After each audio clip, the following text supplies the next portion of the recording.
The fall before the rise. The galaxy had never seen a force like the humans. In the dark corners of space, where peace was rare and survival even rarer, a storm was about to change everything. The alien races, who had dominated the stars for centuries, had grown too comfortable in their power. They thought their superior technology and ancient civilizations made them untouchable. But they were wrong. In the cold expanse of space, the Greylock had made their move. A ruthless alien race, they were known for their aggression, their hunger for power, and their ability to crush anything that stood in their way. They had attacked one of humanity's outposts, a small research station on the edge of known space. It was a simple mission, or so they thought. The Greylock saw humans as weak, easily pushed around by the more advanced races of the galaxy. What they didn't count on was humanity's resilience. The attack began without warning, as Greylock ships descended from the shadows of distant planets. Their weapons were unlike anything humans had ever faced. Laser cannons, gravity-bending bombs, and pulse shockwaves tore through the research station's defenses. The humans inside fought back fiercely, but the Greylock were too numerous and too powerful. The station fell, but not without a cost to the invaders. The humans were not as easy to break as they had imagined. And that's where the story truly began. From the wreckage of the destroyed station, a signal was sent. It was a simple message, one that carried across the stars, a message of defiance. "We are still here." The alien forces laughed at first. It was just a small group of survivors after all. What harm could they do? But the humans were not like the other races they had conquered. They were not content to simply be defeated. Their anger burned bright, and their will to survive was stronger than anything the Greylock had ever encountered. As the alien fleets continued their march across the galaxy, they failed to realize the danger they had stirred. What they saw as a small incident, a minor skirmish, was actually the spark that would set the galaxy on fire. Back on Earth, the call to arms was answered with a fury that shook the stars. The humans had been pushed too far. The leaders of the world's nations, once divided by their own petty conflicts, now stood united. It was time to send a message to the galaxy. The Deathworlders were coming. But this wasn't just about revenge. No, it was about something much greater. The Greylock had made a mistake in underestimating humanity. They had awakened a force they could never control. The humans began to mobilize, their fleets rising from the depths of the oceans, from the deserts, from the cities that spanned the globe. Their ships were not like the sleek, advanced warships of the Greylock. They were rough, patched together with scrap metal and salvage technology. But what they lacked in elegance, they made up for in sheer determination. The first wave of ships launched into space with one purpose: to teach the invaders that humans did not beg for mercy. They demanded it, and if the Greylock didn't understand that, they would learn the hard way. As the human forces prepared for their assault, the Greylock were oblivious to the storm that was about to hit them. They had underestimated humanity's capacity for rage, for ingenuity, for survival. And soon, they would learn that the cost of underestimating a Deathworlder was not something they were prepared to pay. The humans were ready. They were not the weaklings the galaxy thought they were. They had been tested, and they had survived.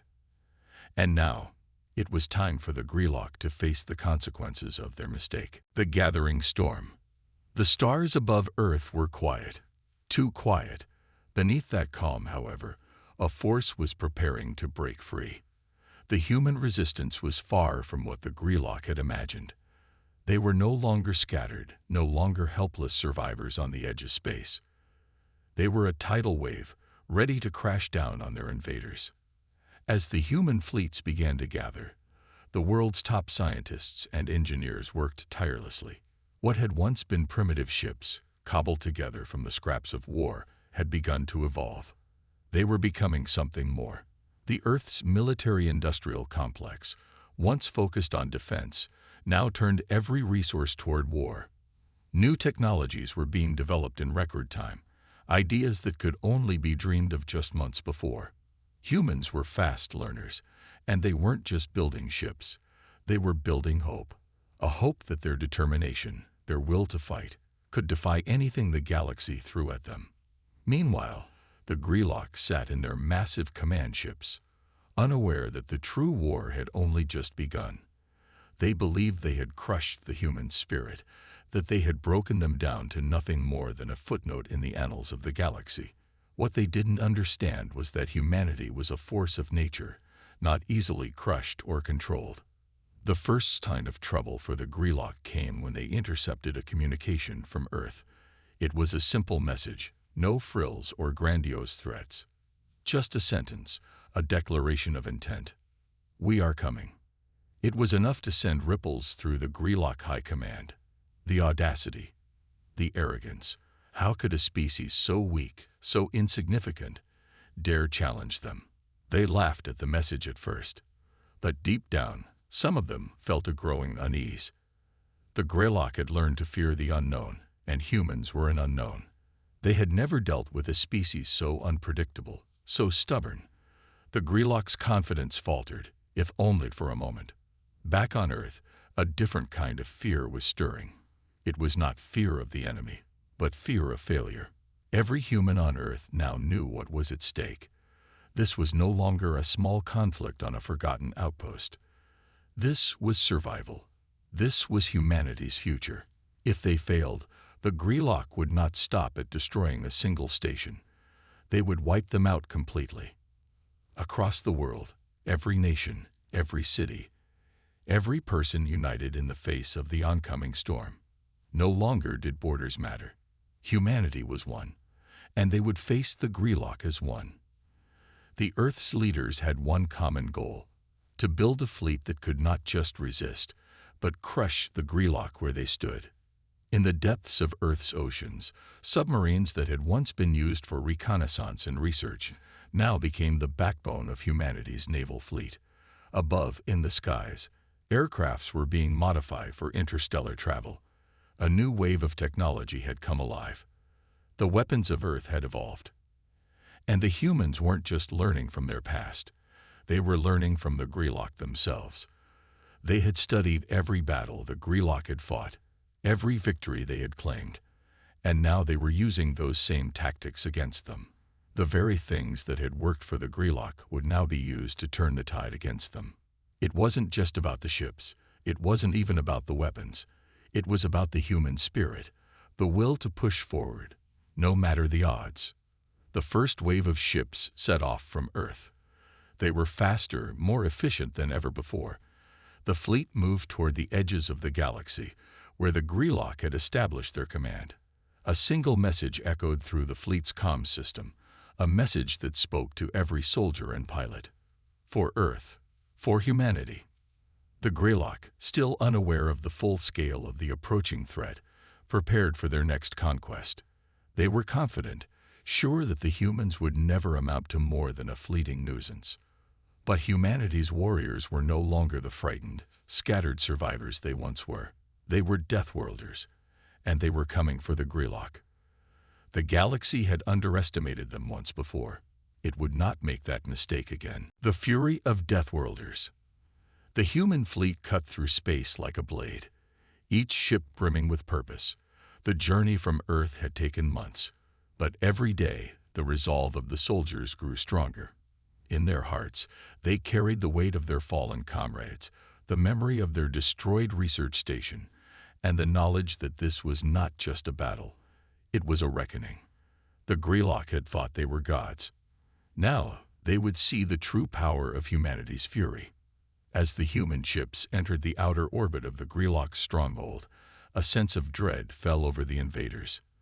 Their intelligence systems had finally detected the massive human fleet, a fleet unlike anything they had encountered.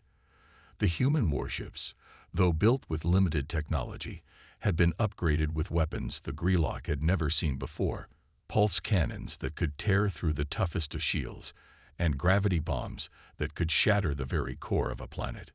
But it wasn't just the firepower that terrified the Greylock. It was the humans' unyielding resolve. The Greylock were warriors, yes, but they fought with the arrogance of those who believed they were invincible. The humans fought with the desperation of those who had nothing left to lose. And that desperation was more terrifying than any weapon. The first strike came without warning. The human ships launched their attack, sending waves of destructive fire toward the Greylock's defenses. The Greylock retaliated with their advanced weaponry, but it was clear they were unprepared for this new kind of war. The humans didn't fight like them. They didn't have the luxury of relying on sheer numbers or high-tech gadgets. They fought with everything they had, from the heart of their ships to the very souls of the soldiers on board. The battle raged, but the Greylock slowly realized that they were losing. The humans had found a weakness. The Greylock's warships, while powerful, were not as resilient as they had believed. The human fleet struck fast, using hit-and-run tactics, overwhelming the enemy's defenses. Each successful strike sent shockwaves through the Greylock's command fleet, and with each loss, their confidence faltered. They couldn't understand how humans, who had once been nothing more than fragile creatures from a distant world, could now stand against them. Inside the heart of the human fleet, the leaders watched the battle unfold with a cold, determined focus. Every command, every maneuver was designed for one purpose: to break the Greylock, to show the galaxy that humanity was not just a race to be pitied, but a race to be feared. On the command ship, Captain Sarah Drake, once a scientist, now a commander, watched as the Greylock ships began to fall. Her eyes narrowed, and she knew that this moment was not just a victory for the human race. It was a victory for every single person who had ever believed in humanity's strength. The tide had turned. The Greylock were no longer the unstoppable force. The humans had shown them that no matter how advanced or powerful an enemy may seem, there was always a way to fight back, a way to win. And the Greylock were learning that the hard way. In the final moments of the battle, as the last Greylock ship was disabled, a single transmission was sent out to the invaders. It was short and direct. "We don't beg for mercy. We take it." The remaining Greylock forces surrendered, but it was not a peaceful surrender. It was a surrender born from fear, a recognition that the human spirit could not be broken, no matter the cost. As the last of the Greylock ships retreated into the deep reaches of space, the humans stood victorious. They had lost much, but in the end, they had gained something far greater: respect. Not just from their own kind, but from the galaxy itself. The humans had sent a message, one that would echo throughout the stars: never underestimate a Deathworlder.